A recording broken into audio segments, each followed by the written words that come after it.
أعوذ بالله من الشيطان الرجيم. بسم الله الرحمن الرحيم.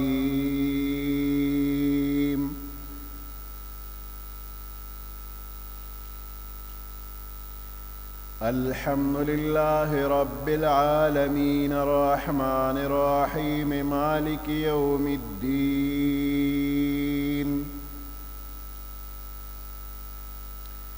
إياك نعبد وإياك نستعين. اهدنا الصراط المستقيم صراط الذين أنعمت عليهم غير المغضوب عليهم ولا الضالين.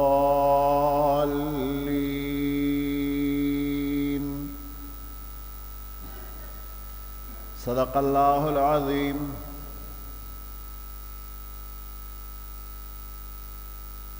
سورة فاتحة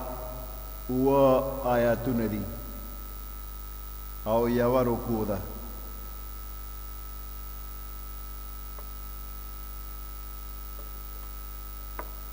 لومبني درې آیاتونو کې د الله حمد و ثنا ده او اخیری درې آیاتونو کې د انسان د طرفنا د دعا او د درخواست مضمون دی او دا درخواست چل الله پاک په خپل مهربانۍ باندې انسان ته ښولی دی. منځ کې یو آیات مشترک دی،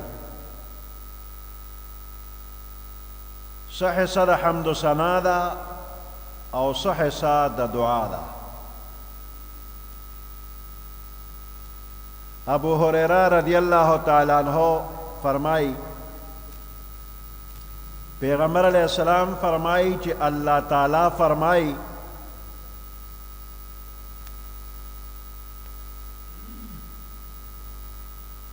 منز زما او زما د بنده تر منځه په دوو حصو کې تقسیم شوی دی.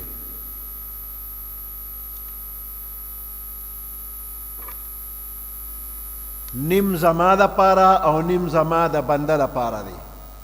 مونږ نه مراد سورة فاتحه ده او زما بنده چې څه غواړي اب ورته ورکړی شي. بیا پیغمبر علیه السلام فرمایي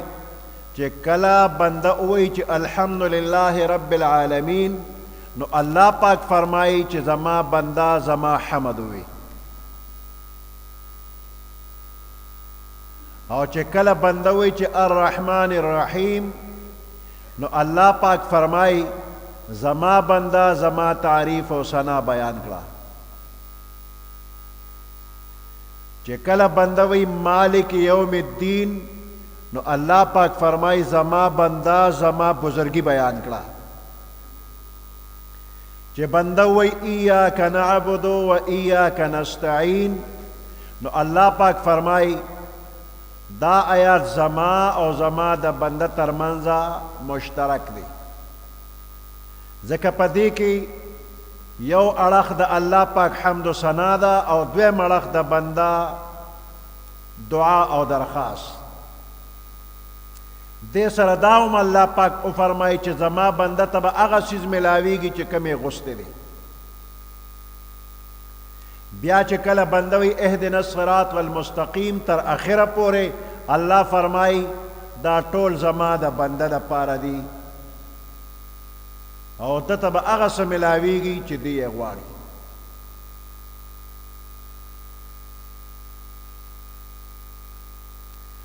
الحمد لله د دې معنا دا ده چې ټول تعریفونه الله لره دي. په دې دنیا کې کم ځای کې چې د کم څیز تعریف کیږي ښه صفتونه بیانېږي حقیقت کې دغه تعریفونه د الله دي. زرګونه لکونه دلکش نظارې دي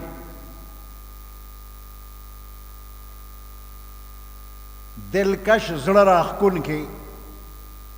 هر وخت یې ځان ته راکاږي، او دغه دلکش نظارې انسان په دې مجبوروي چې انسان دې د دې تعریف وکړي، صفتونه دې بیان کړي.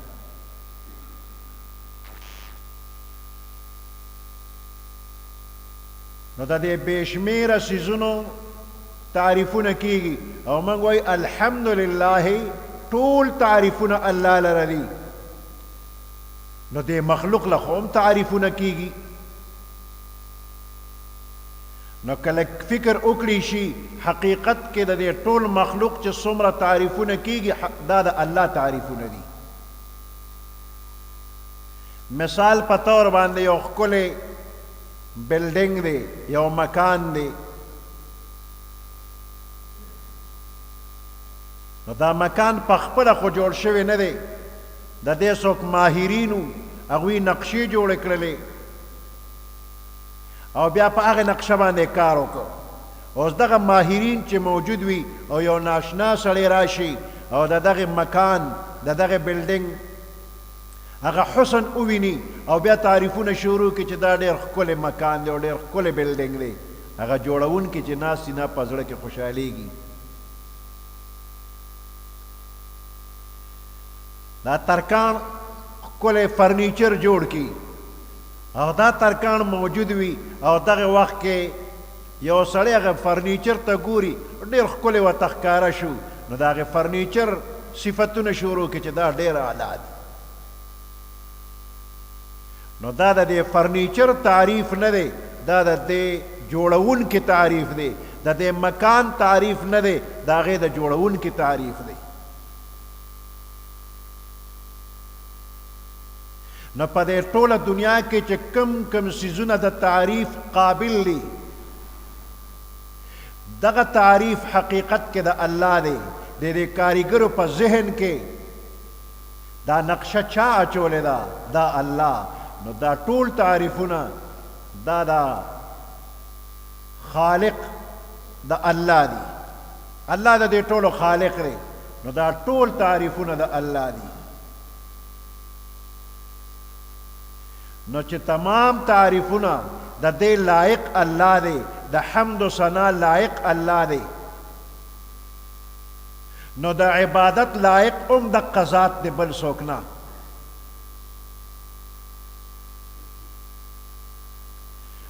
نو دینه معلومیږي چې الحمدلله اگر چې د حمد و ثنا دپاره راوړی شوی دی، خو ضمناً په دې کې معجزانه انداز کې د مخلوق پرستی بنیاد او جرړه ایستی شي. په دې کې د توحید تعلیم ورکیږي. الحمدلله ټول حمد و ثنا الله لره دی.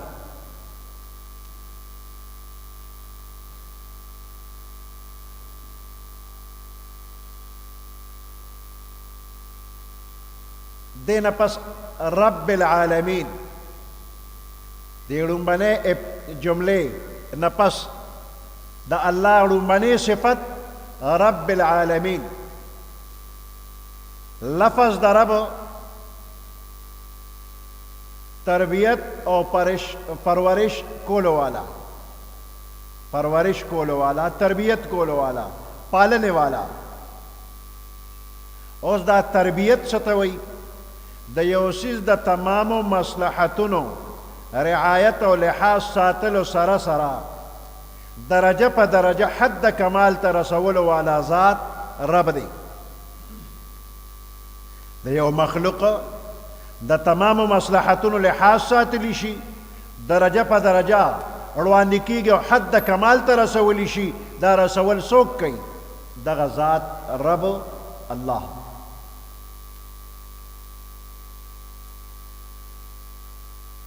نو رب لفظ بغیر د اضافت نه چې راشي نو د الله نه غیر په بل چا اطلاق جایز نه دی.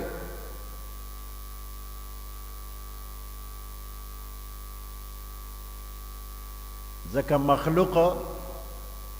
په خپله تربیت ته محتاج دی، نو د بل چا به څه تربیت وکړي.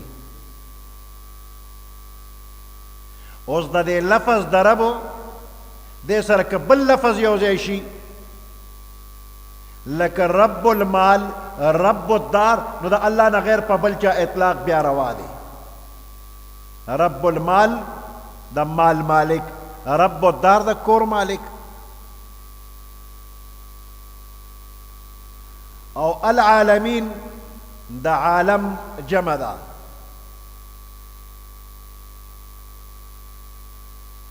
نو د الله د ذات نه غیر چې څومره څیزونه دي دې ټولو ته عالم وایي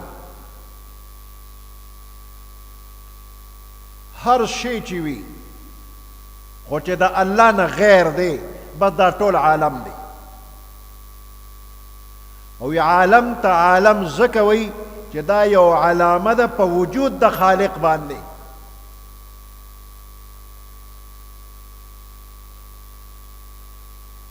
عالم علامه ده یو نشانی ده پس په وجود د خالق الله موجود دی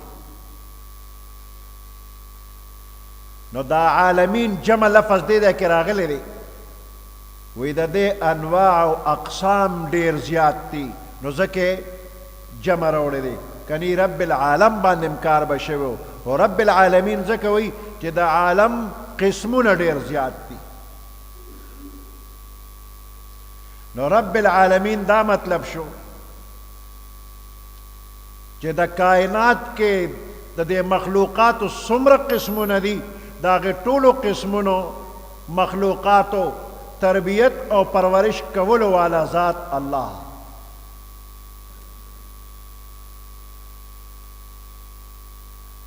من ته چې په نظر دا څومره څیزونه راځي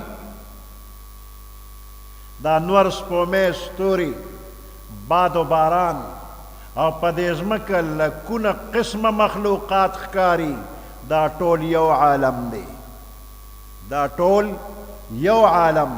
او داسې په زرګونو په لکونو نور عالمونه هم شته موږ نه دي لیدلی خو نور هم عالمونه شته یو نه ختمېدونکې سلسله ده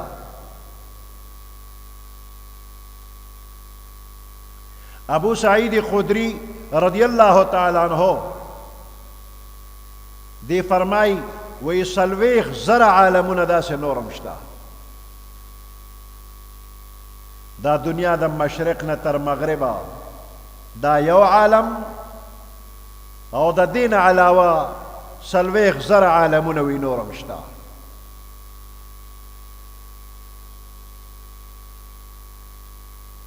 او بعض عالمان وی اتیا زر عالمونه نور دي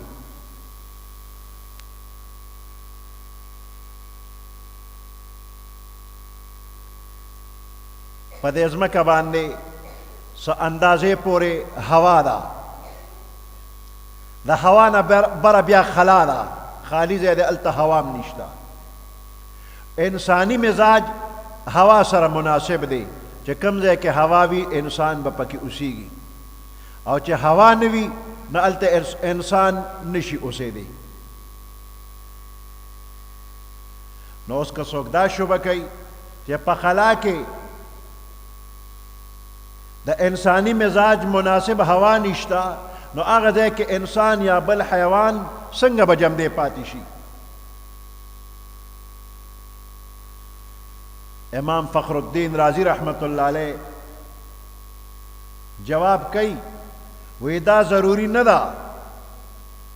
چې د دې عالم نه بهر خلا کې چې نور عالمونه اوسیږي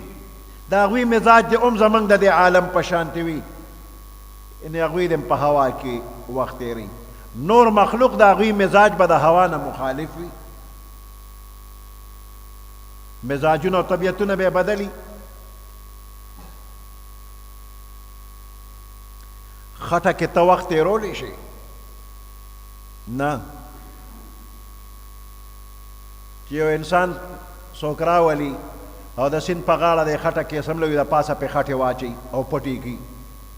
او 3 میاشتې پسې وګورې نو جمدی وی خټه کې ډوب نه مړ به شي دته مزاج داسې نه دی خو دا چندخه په نومبر دسمبر او جنوري کې چا لیدلې ده د 3 میاشتې کې چندخه چرته په نظر نه راځي دا چرته تللی ده وایي دا چندخه د دې سیند او د ولو د لښتو په غاړه چې کوم لښه ده نو په دغه ځای کې په دې خټو کې دننه دا چندخې پټې پرتې دي که چېرته زمیندار لښتي پاکوي او چاري اړمه کړي نو چندخه ترې ودانګي اوس په دې خټو کې دننه دا چندخه چې پرته ده د دې په دې سرمن کې الله مشین لګولی دی یو مشین یې دا لګولی دی چې د دې ځمکې د دې خاورې او د دې اوبو د یخوالي نه د دې په سرمن کې مشین لګېدلی دی هغه ته اوبه اخلي او هغه ته خوراک اخلي د چندخې بدن ته یې رسوي چندخه روغه پرته ده په دې سرمن کې دویم مشین لګولی دی چې د دې یخوالي نه هغه هوا جوړوي او د دې چندخې پړپوس ته یې رسوي ساه پې اخلي نو 3 میاشتې دا په خټو کې پټه پرته ده د دې خټې او د لوندوالي نه خوراک هم اخلي سام اخلي دا څوک ورکوي دا مزاج ولا الله پیدا کړی دی انسان خو دغه ځای کې اوسېدی نشي نو د دې هوا نه بهر په خلا کې یا د خلا نه برابره چې کوم مخلوق الله پیدا کړی دی الله ولا مزاج داسې پیدا کړی چې هغه ځای کې به ډېر خوشحاله وي نو دا دې څوک نه وایي چې په هغه ځای کې هوا نشته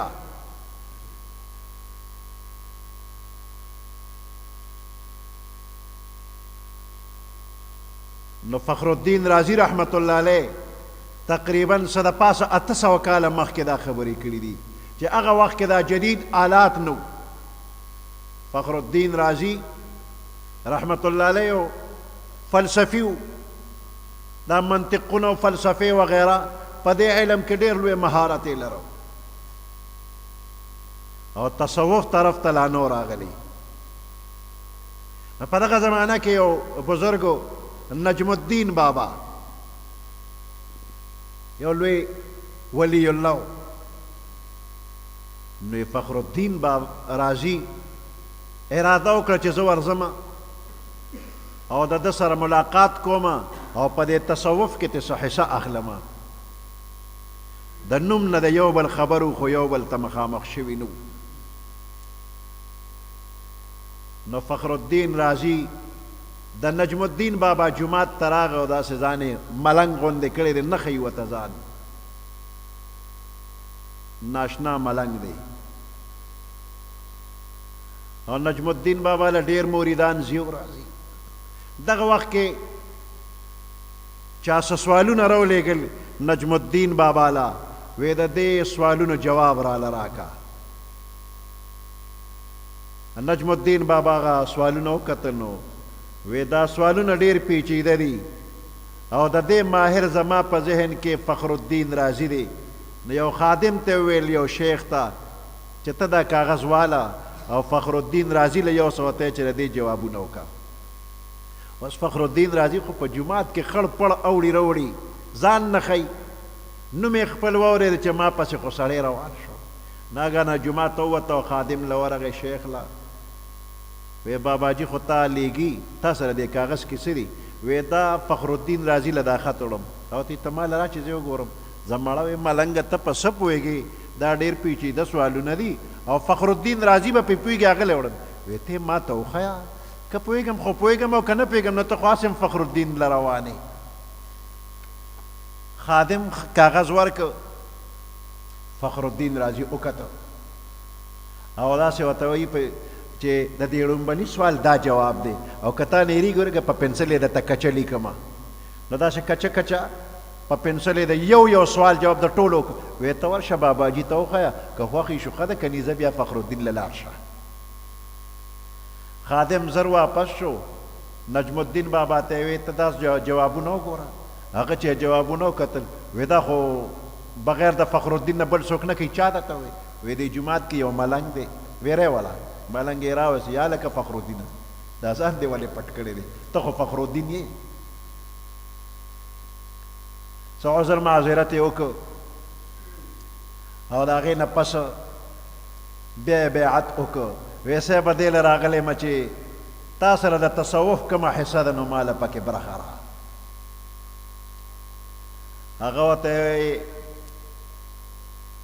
وی اول دا فلسفه او دا منطقونه دا درنه لر کومه نو بیا به بیعت کې توجه یې ورته وکړه چې توجه وشوه دومره بوج په هغه راغی لکه د پاسه چې په غر کېښودی شو وی چغې کړه چې په ما خو ډېر بوج راغی وی لږ صبر وکوي دا منطقونه او دا فلسفې ده نو وی حضرت دا خو مې په ډېره خوارۍ زده کړي دا مو بس وی نه چې دا د نو باسم نو بیا به ښه شي هغې نه پسې ورته بیا بیعت وکړو او د ولایتو د بزرګۍ یو حصه وله الله ورکړله فخر الدین رازي خپلې علاقې ته تللی زنکدن غوندې حالت چې کله راشي سختی راشي نو دا شیطان دغه وخت کې را منډه کې و دی خپل چالاکي شروع کې سړی په آخر کې خطا کوي فخر الدین رازي سره شیطان خبرې اترې شروع کړي خدایان څو دي دلایل یې شروع شو او شیطان چې دی نو یو دلیل به رد کو دی کې دا نقصان دی او دی کې دا نقصان دی قریبه وه چې فخر الدین رازي خطا کی وی دغه وخت کې الله پاک نجم الدین بابا ته په کشف وښول چې مرید یې درله راګیر کړی دی دې ځای نه ده آواز وکړ وی فخر الدینه د ابلیس ته ووایه چې زه بې دلیله خدای یو منم وی دا آواز هغه ته الله ورسو چې آواز ورسېد هغه وی شیطان ته وی چې الله یو منم او بې دلیله یو منم وی شیطان چغ های د بې دلیله به څه دلیل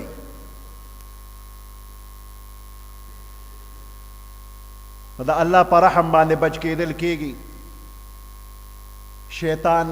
فخر الدین رازي خطا کو خو الله ته بچ کو وی په دلیلونو کار نه کېږي ای گربه استدلال کاری دین بودی فخر رازي رازدار دین بودی که په دلیلونو د دین باندې کار کېدلی نو فخر الدین رازي به د دین رازدارو خو د الله په رحم باندې بچ شو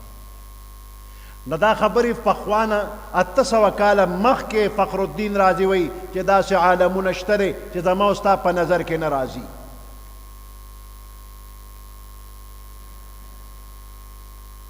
اوس وخت کې جدید آلات پیدا شو او په لکونه میله د دې ځمکې نه ډېر لرې انسان لاړ شي او هغه ځای کې چې ګوري نو بیا هم اسمان دومره لرې ښکاري لکه د ځمکې نه چې موږ ته لرې ښکاري موږ وایو چې بس یو 100 ګزه بره لاړ شي نو اسمان به نږدې وي لاس به هم ورپورې ولګېږي خو لکونه میله لرې چې په راکټونو کې بره وخیږي هغه ځای کې بیا ګورې نو بیا هم اسمان دومره لرې دی نو د خلا مقدار نه دی معلوم چې دا څومره زیاته ده او په دې کې څومره مخلوقات دي الله ته علم دی هغه ذات ته علم دی چې چا پیدا کړي دي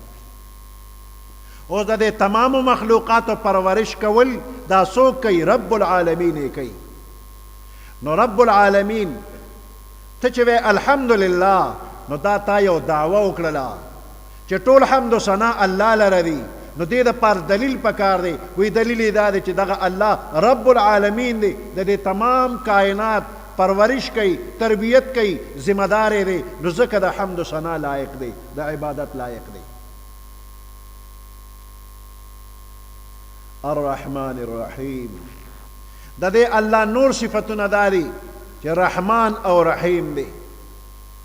نو دا دواړه صیغې د مبالغې دي په دې کې د الله پاک د رحمت هغه فراخه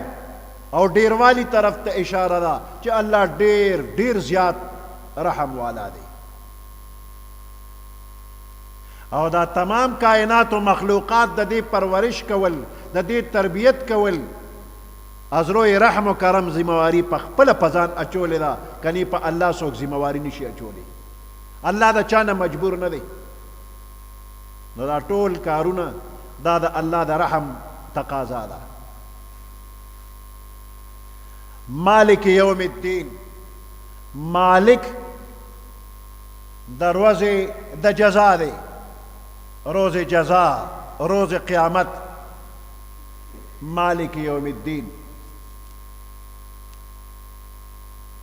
دین معنی جزا نو مالک یوم الدین مالک د ورځې د جزا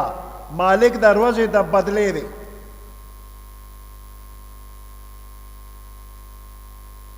پس باندې به مالک وي ملکیت پس نو ذکر یې نه دی کړی. نو ذکر نه کولو کې اشاره عموم ته ده چې د هر یو څیز مالک الله.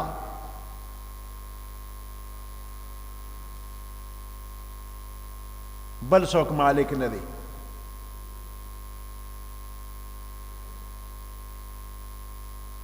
او په دنیا کې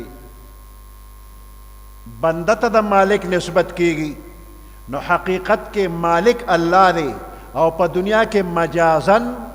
د انسان ته نسبت کیږي چې دی مالک دی. دا پخوانی بزرگان مشران دی چې به کتاب واغشت نو په کتاب د پاسه به چې لیکل کول وی به در حقیقت مالک هر شی خداست، این امانت چند روز نزد ماست.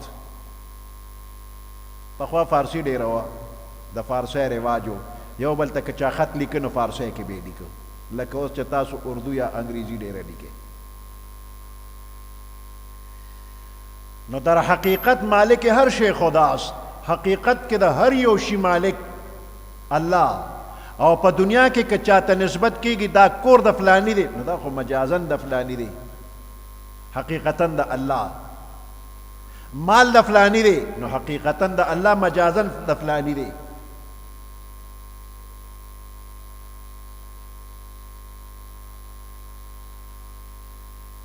مالک یوم الدین،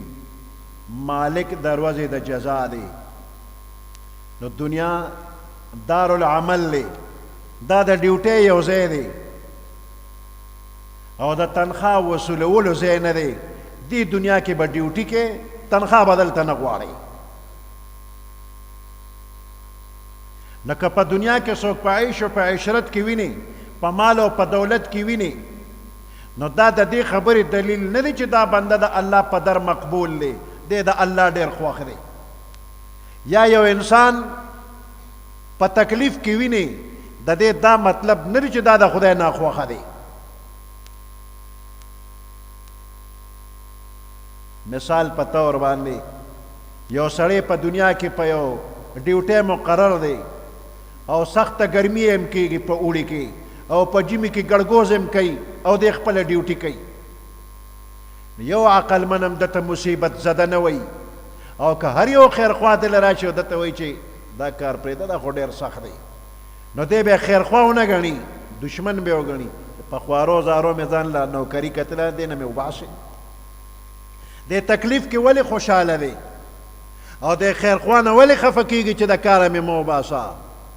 د میاشت پس د تنخوا په تمه دی، نو په دې دنیا کې دی دا سختي او تکلیفونه برداشت کوي، میاشت پس به تنخوا ورکوي. نو دغه وجه ده چې په دنیا کې پیغمبرانو د پیغمبرانو نه وروستو اولیاء کرام درجه په درجه په ډېرو سختو تکلیفونو کې مبتلا وي، خو ډېر مطمئن وي. په آخرت کې د تنخوا او د اجر او د ثواب په تمه دي. نو د دنیا عیش او عشرت د حق او د صداقت علامه نه ده. د دنیا غمونه مصیبتونه د خدای د ناخوښتیا علامه نه ده.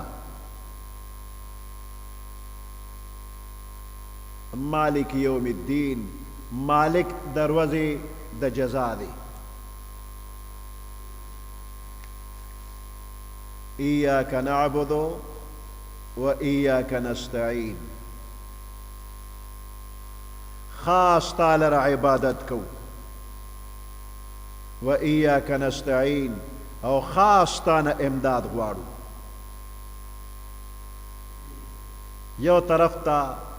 حمد و ثنا او بل طرف ته د دعا درخواست. نعبدو من عبادت کو،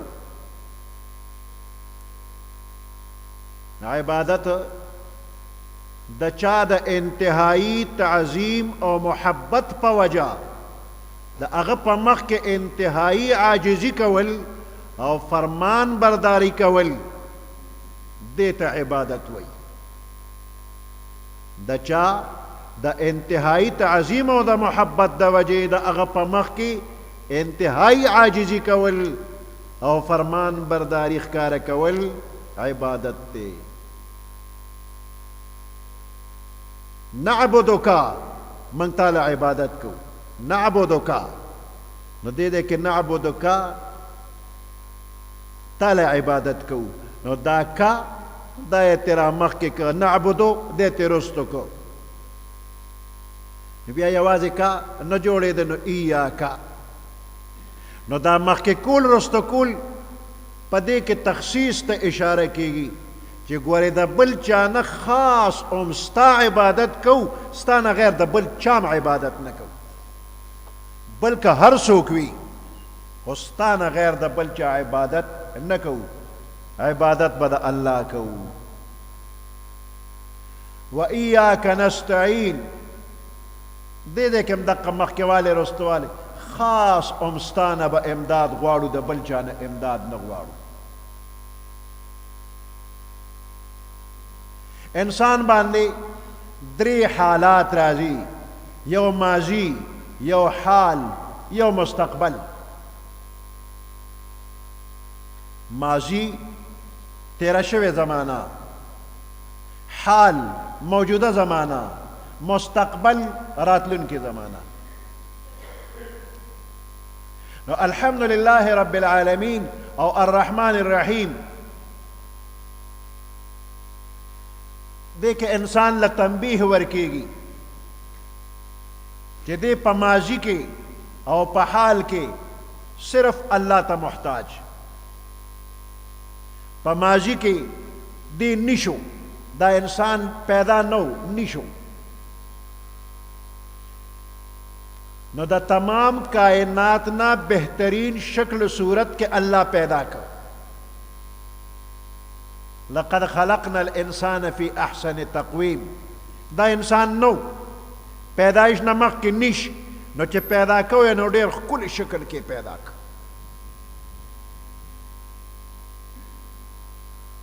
دا تمام مخلوق نہ کل شکل والا ورک دا غزے کے تا چاہتا محتاج وی پیدائش نمخ کے اللہ تا محتاج وی کہ اللہ دے بزوگی پا شکل پیدا کرے وی نو تا سکولی شو مور پلار دے سکولی شو انسانا خدا انسان پیدا کرلے فی احسن تقویم پیدا کرلے طول کائنات دا تپسخیگی چی دا سمرخ کل مخلوق دے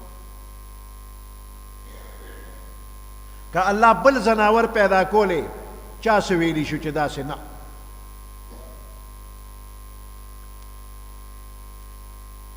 او په حال کې موجوده وخت کې بیا الله ته محتاج الله ستا د پرورش انتظام کړی دی ستا د تربیت سلسله جاری ساتلی ده نو په ماضی کې الله ته محتاج نو په حال کې الله ته محتاج نو مالک یوم الدین کې وایي چې مستقبل کې الله ته محتاج که مستقبل کې د قیامت پر ورځ د الله تعاون او امداد د سره ني د الله رحم شامل حال نشي نو ځي بچ ته جهنم ته به ورسېږي اللہ دم جہنم نو ساتھی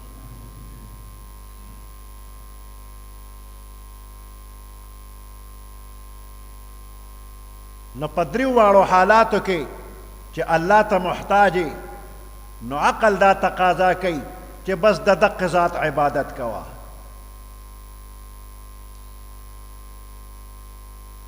عبادت د انتہائی تعظیم او محبت سره انتہائی عاجزی او تذلل نو بل څوک د دې لایق نشتا نو ځکه انسان وی ایاک نعبدو چې دا ټول کارونه راله ته پوره کې نو بس هم خاص تعالی عبادت کو حاجت روا تی نو دا عبادت لایق تی و ایاک نستعین او چې د امداد ضرورت پیښ شي نو بل چا نه تا نه به غواړم خاص تعالی خاص تانا امداد غواړو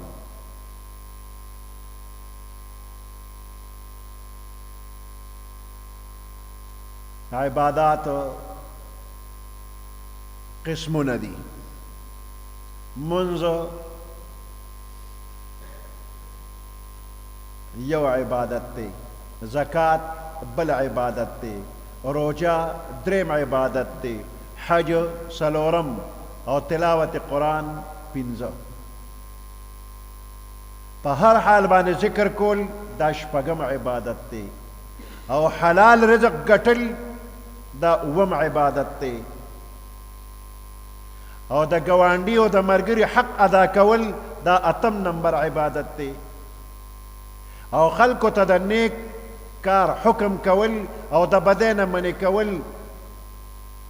دا 9 نمبر عبادت شو او د پیغمبر علیه السلام د سنتو اتباع دا 10 نمبر عبادت شو نو په دې یو عبادت کې به د الله سره هیڅ څوک نه شریکوي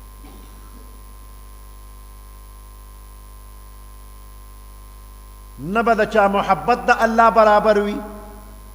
نه به د چا نه یره د الله برابر وي نه به د چا نه امید د الله برابر وي او نه په چا باندې بروسه د الله برابر نه د چا طاعت او خدمت د الله برابر نه د چا نظر و نیاز او منښته د الله برابر او نه چاته د الله عمره عاجزي او تذلل ښکاره کول